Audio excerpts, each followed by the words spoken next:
चलिए अब देखते हैं संज्ञा का तीसरा भाग। तीसरा प्रकार है भाववाचक संज्ञा। भाववाचक संज्ञा इंग्लिश में बोलते हैं एब्स्ट्रैक्ट नाउन। अब भाववाचक संज्ञा में उदाहरण देखिए एक बार।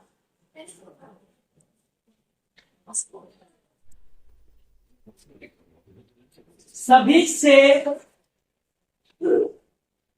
प्रेम करें, घृणा नहीं। तो यहां पर ये जो शब्द है प्रेम और घृणा, ये हमारे मन के भाव को प्रकट कर रहा है कि संसार में जो भी है, जो भी जीव है, जीवों से हमें क्या करना चाहिए? प्रेम करना चाहिए। घृणा यानी कि नफरत नहीं करनी चाहिए। तो ये हमारा भाव पैदा हुआ है। दूसरा देखिए, बुढ़ापे में काया, काया में हमारा शरीर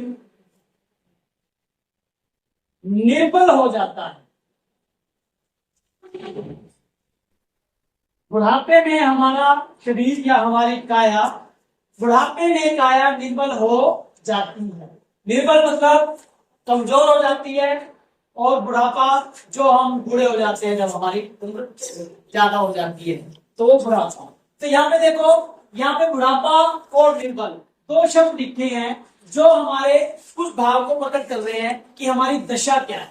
हमारी यहाँ पर दशा क्या है, ये हमारे मन के भाव को प्रकट कर रहा है। ये हमारी दशा को प्रकट कर रहे हैं कि हमारी दशा कैसी है। हम बूढ़े हो चुके हैं, हमारा शरीर क्या है? निर्बल हो चुका है, कमजोर हो चुका है।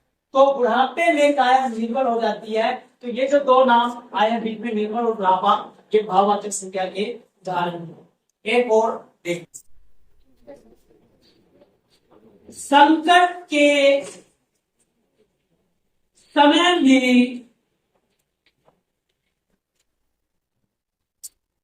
बुद्धिमानी से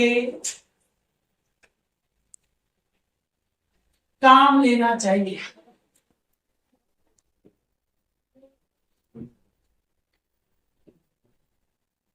अब यहाँ पर संकट के समय में बुद्धिमानी से काम लेना चाहिए।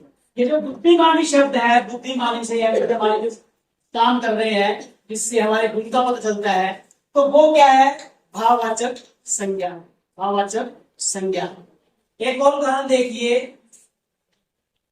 वह बहुत ईमानदार है।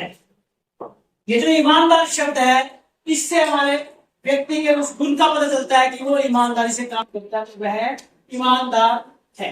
तो ये कुछ उदाहरण आपको बताए थे, जिसमें ईमानदार, बुद्धिमानी, निर्बल, घृणा, प्रेम, बुढ़ापा, ये कुछ शब्द आए थे जो भाववाचक संज्ञा के उदाहरण है।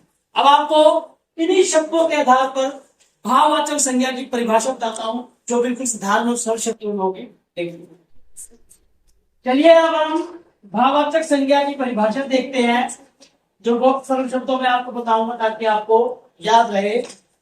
भाववाचक संज्ञा वह शब्द जिससे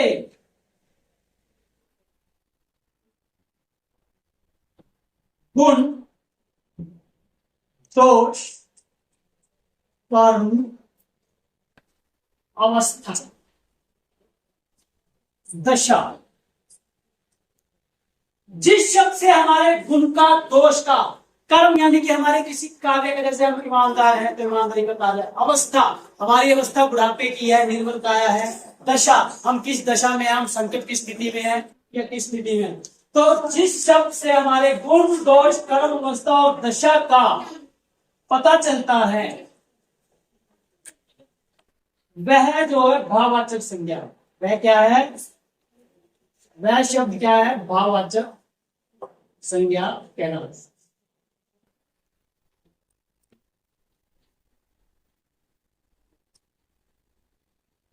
वह शब्द भाववाचक संज्ञा कहलाता है, जिससे हमारे किसी गुण, दोष, हमारे किसी कार्य, कर्म, हमारी अवस्था, किस अवस्था में हम, बुढ़ापे में शरीर है, निर्मल काया है, दशा का पता चलता है, वो क्या है? भाववाचक संज्ञा होती है।